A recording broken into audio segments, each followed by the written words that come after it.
Hello everyone, my name is Rodison Ostabalangon, a student from grade 9 Neon. And the topic for today's video are volcanoes. Now I made an animation that best represents a volcano, like this one. This is my volcano that I have worked hard on. It hasn't erupted yet, but later in the video it will. To start off, this volcano is a composite or stratovolcano type. A composite volcano, also called a stratovolcano, is a tall, steep-sided volcano built from many layers of hardened lava, volcanic ash, and other eruptive materials. The word composite refers to these alternating layers, which form over time to repeated eruptions.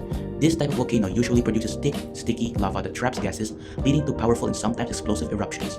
Because of this, stratovolcanoes can create ash clouds, pyroclastic flows, and lava flows during an eruption. Famous examples include Mount Fuji in Japan and Mount St. Helens in the United States. After learning about the structure of this volcano, let's move on to the Earth's interior, starting off with the crust. The crust is the Earth's outer layer where we live. It is a solid rock and includes both continents and ocean floors. Mantle. Mantle is beneath the crust. The mantle is semi-solid rock that moves slowly.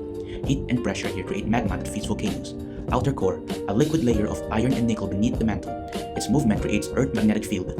Inner core, the solid, hottest part of the Earth, made mostly of iron and nickel. It stays solid due to the immense pressure. Now, moving on to the part of the volcano, watch as it erupts.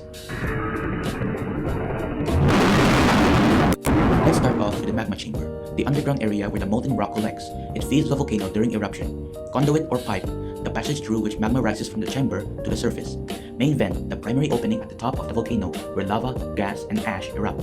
Crater, the bowl-shaped depression at the summit, often surrounding the main vent.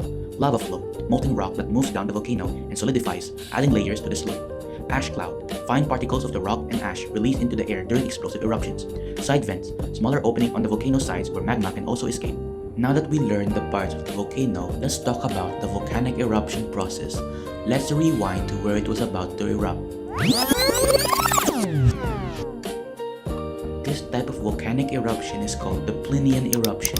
A Plinian eruption is a very powerful and explosive type of volcanic eruption. It usually happens in composite or stratovolcanoes, when thick, gas-rich magma builds up pressure beneath the Earth's surface. Before the eruption or during preparation, the magma forms deep in the mantle and rises into a magma chamber beneath the volcano. This magma is thick and sticky, which traps gases inside it. As more magma rises, pressure increases inside the chamber. Because the gases cannot easily escape, they continue to build up, causing the volcano to swell slightly and sometimes produce small earthquakes. When the pressure becomes too strong for the rock above to hold it in, the volcano is ready to erupt. During the explosion stage, the built-up pressure is suddenly released in a massive explosion. Gas, ash, and fragmented rock blast upward through the main vent, forming a tall eruption column that can reach many kilometers into the sky. Large amount of ash spread through the atmosphere, while heavy materials fall back down around the volcano. Pyroclastic flows, fast-moving clouds of hot gas and volcanic material, may rush down the sides of the volcano.